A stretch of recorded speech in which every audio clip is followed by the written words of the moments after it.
Doctor Anil जेब government law college Alwar से जो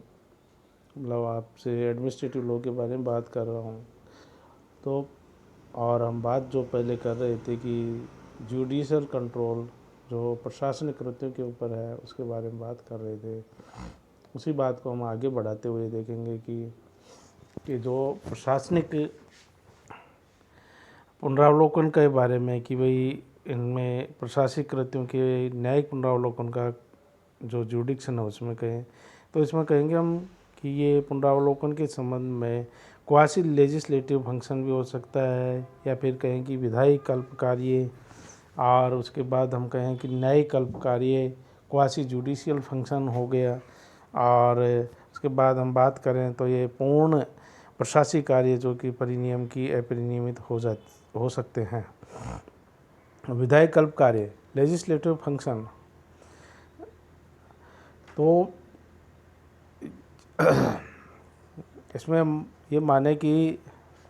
जैसा पहले हमने पढ़ा है कि प्रत्यय विधान के माध्यम या डेलीगेटेड लेजिस्लेशन के बारे में जो बात है उसके बारे में हम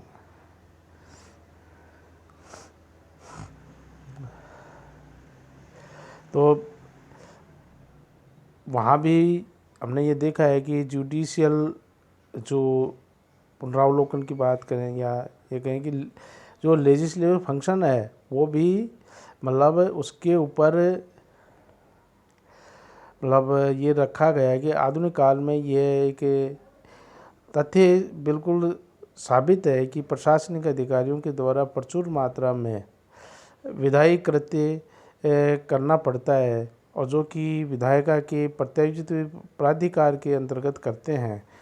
ऐसी स्थिति में न्यायालयों का यह परम कर्तव्य हो जाता है कि वे इस बात को देखें कि प्रशासनिक अधिकारी अपने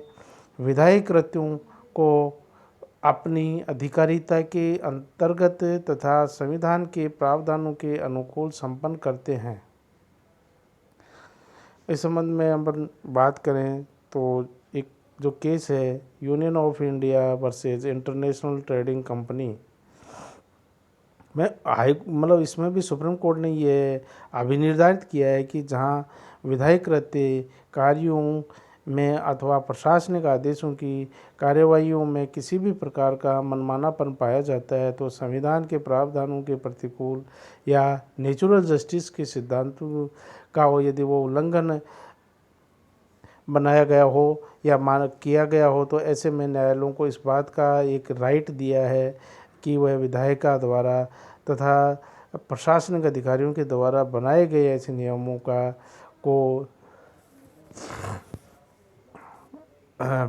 पर्दाफाश करे और ऐसे कार्यों की कार्यवाही को न्यायिक पुनरावलोकन करते हुए उसे अधिकारातीत मतलब जो क्षेत्र से बाहर है उसको घोषित कर दे।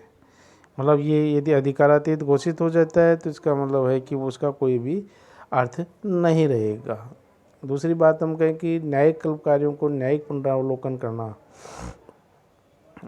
तो इसमें आधुनिक समय में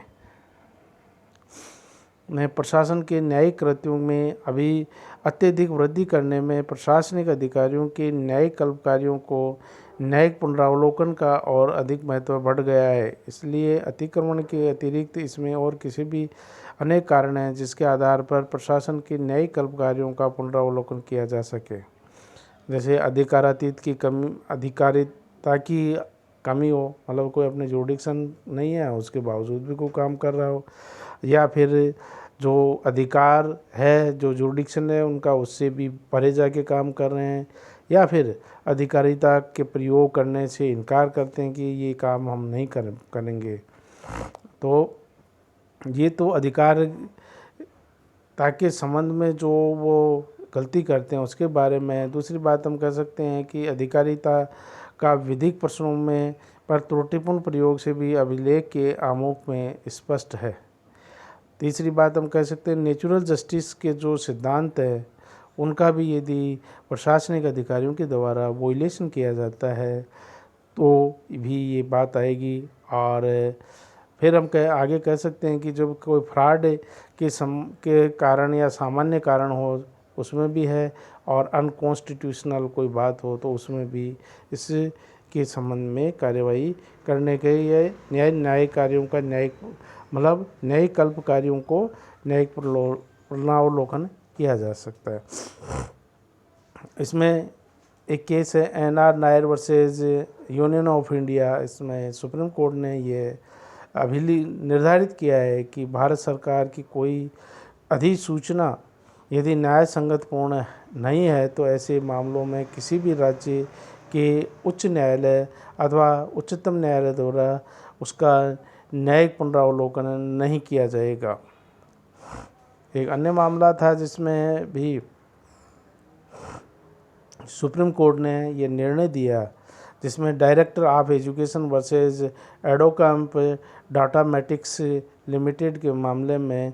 न्यायालय ने यह कहा कि यदि राज्य सरकार कोई ऐसी प्रशासनिक नीति निर्मित करती है जो मनमानेपूर्ण अथवा भेदभावपूर्ण व दुराशय से युक्त हो तो ऐसे मामलों में न्यायालय को इस बात की अधिकारिता प्राप्त होती है कि वह ऐसी नीति अथवा प्रशासनिक आदेशों का न्यायिक पुनरावलोकन करे और उन आदेशों की नीति को उस सीमा तक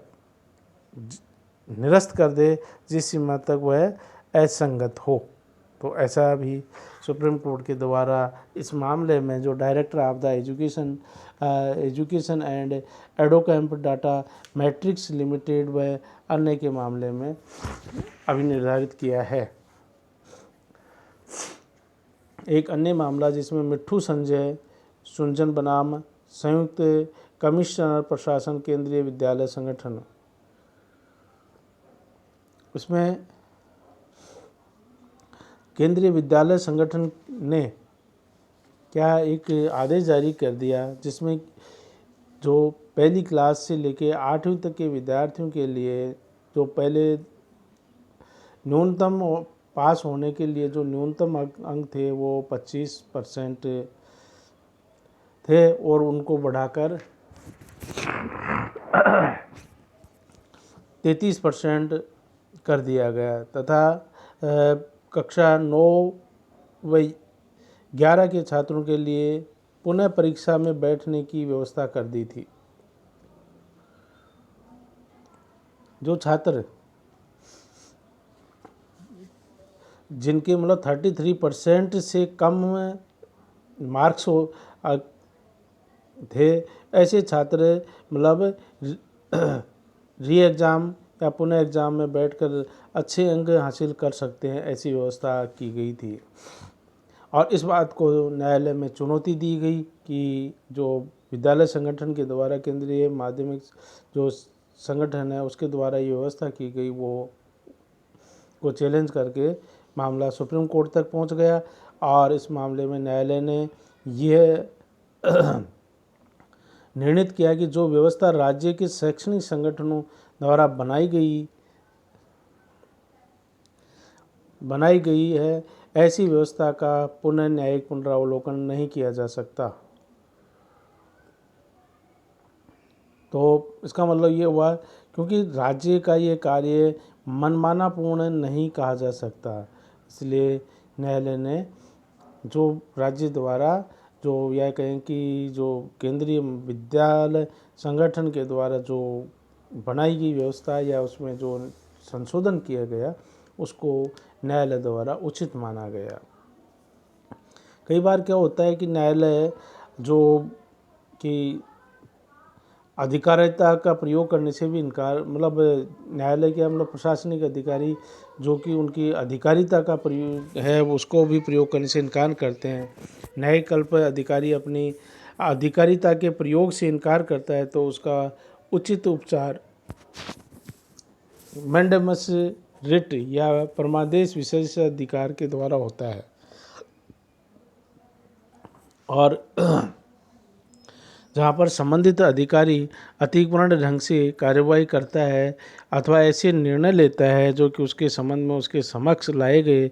वाद से नहीं होता है तो वहाँ पर जो मैंडेमस है रिट का प्रयोग किया जाता है। तो तो हम ये कहें कि अधिकारिता का जो प्रयोग करना चाहिए उनको, उनका जो जुडिक्शन है या जो उनका कार्य है उनको करना चाहिए। यदि वो नहीं करते हैं तो इसके संबंध में भी प्रावधान रखे गए हैं कि आप नियमानुसार अपना कार्य संपन्न करें।